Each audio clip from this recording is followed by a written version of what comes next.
Shalom. Call halal Yahweh Shem Shai Bahashim Kwadash. Double honors to the other apostles and other bishops, even the elders that came before them.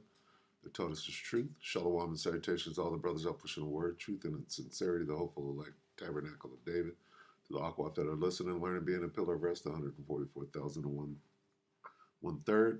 The hopeful elect of Israel. I'm the brother Yahshua. I'm back with the WW3 Daily update. Shalom and salutations to you all. I'm going to start right here. Proverbs 1 and 26. I, Yahweh Shem Shai, also will laugh at your calamity. How does the Most High laugh? Through his prophets. I will mock when your fear cometh. Through his prophets. We're laughing. We're laughing with Danny Haiphong. Proverbs 1 and 27. When your fear cometh as desolation, and your destruction cometh as a whirlwind, when distress and anguish cometh upon you. That's what's happening to the IDF right now. Look at this. Terrified. Right? Israel weak and terrified. Iran's superior defenses crush IDF with Ben Norton. Old Danny Haiphong, 15 hours ago. We're going to let him give the update and keep it short and sweet. Take it, Danny. There are numerous reports from Axios, Al Monitor, of Israel, and I know you want to get into this, Israel's retaliatory, that's how it's being framed across the Western mainstream media, retaliatory strikes on Iran. Now, there were explosions throughout October 20, I believe it's October 26th, actually, in Iran. Explosions near the defense ministry, supposedly, explosions across the country, and then there started to be reports about Israel conducting strikes. The IDF has said they're conducting strikes right now. Iran is saying that, one, these strikes are very limited. They are combating them through their air defenses. And it seems that the U.S. is admitting, too, in Israel, that this is all about hitting, quote-unquote, military targets. So, Ben, given that there has been almost like a holding of a breath by much of the world about the future of a Israel-Iran war and a... Wait a minute. Real quick, let me insert the fact that they're killing women and children down there in Gaza, in Palestine. They're killing women and children up there in Lebanon, right? The ones that can't defend themselves adequately. But you won't even... What are you doing in Iran right now? Wait a minute. You're conducting a genocide elsewhere. Where's that energy at? You scared. You scared is what it is. And rightly so. Okay? So showing that you're a bunch of, you're a paper tiger and a bunch of hot air. Israel.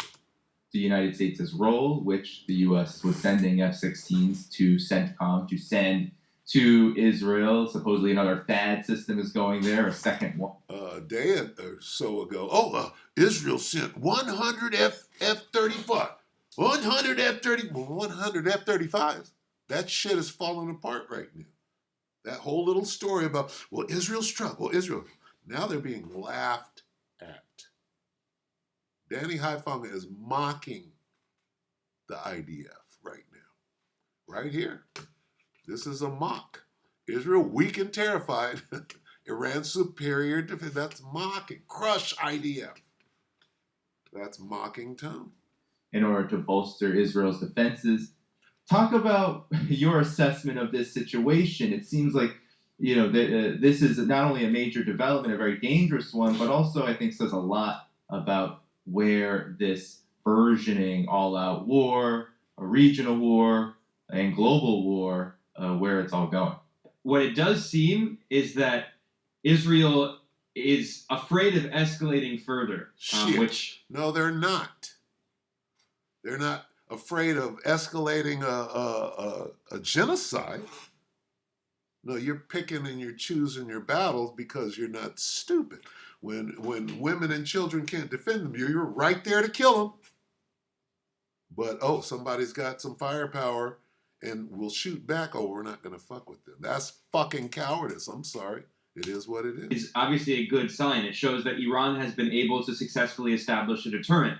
Now, for weeks, the discussion was, will Israel attack nuclear sites in Iran? And Donald Trump was saying Israel should attack They didn't do none of that shit because they're scared. You got nuclear sites of your own. Okay? And who says that you would even reach the nuclear sites in Iran way up under the ground? You might not.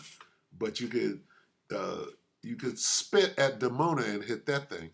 site. Supposedly, Joe Biden said that he instead wanted Iran not to attack nuclear sites, but instead oil facilities, which is hilarious because this is an act of terror, right? I mean, oil facilities are civilian targets, and it also would be right before the U.S. presidential election.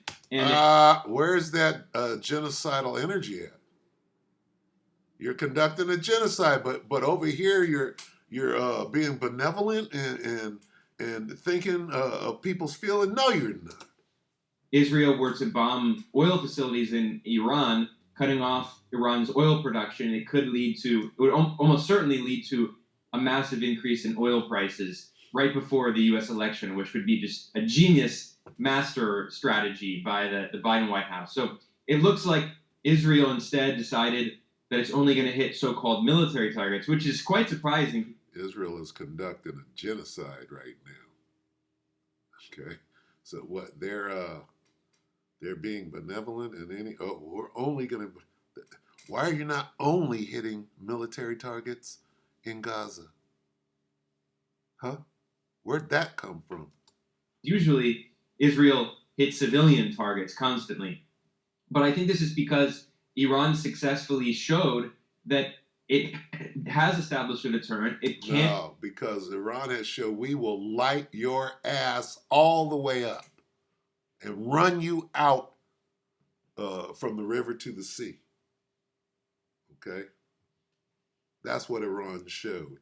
If they would have put warheads on those missiles that they shot, it would be a non-argument right now. The next time they will. And the next time they're going to shoot twice as many.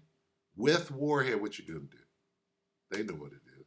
Hit Israel with the attack in which it used around 180 missiles and hit numerous important strategic military sites in Israel, including reportedly the headquarters of Mossad, the Israeli spy agency. Touched them. So again, we're still speaking with a 5-pound warhead. We didn't put nothing on them tips. Very early. It's hard to say exactly what's happening, but it does seem like this attack is not as bombastic, not as big as many people thought it. That's not Israel. Okay, that's Israel looking weak and terrified, right? That's what that is. Now, what you gonna do? You know why? Because the truth came out. All right, and you're still trying to lie your way and deceive your way into people believing that you're running shit. You ain't running a damn thing. That was some weak shit. And I think that's a sign of Israeli weakness. Yeah. The other point to mention, which you kind of obliquely referenced, is this nonsensical framing in the Western media claiming that this is an Israeli retaliatory attack, which, unless you have a time machine, unless you don't understand how history works and how time works, this is not a retaliatory attack. Iran's attack was retaliatory. Okay, so this shows what? That Israel believes that they're controlling the narrative. Oh, well, it's not a genocide. Oh, over here, well, we pulled our punch because... No, nigga, we see you. We see you. You're weak. You're a scared little bitch running around because you're surrounded right now, and it's only going to get worse. It's only going to get worse. Okay? Everybody's going to turn on you. How do we know?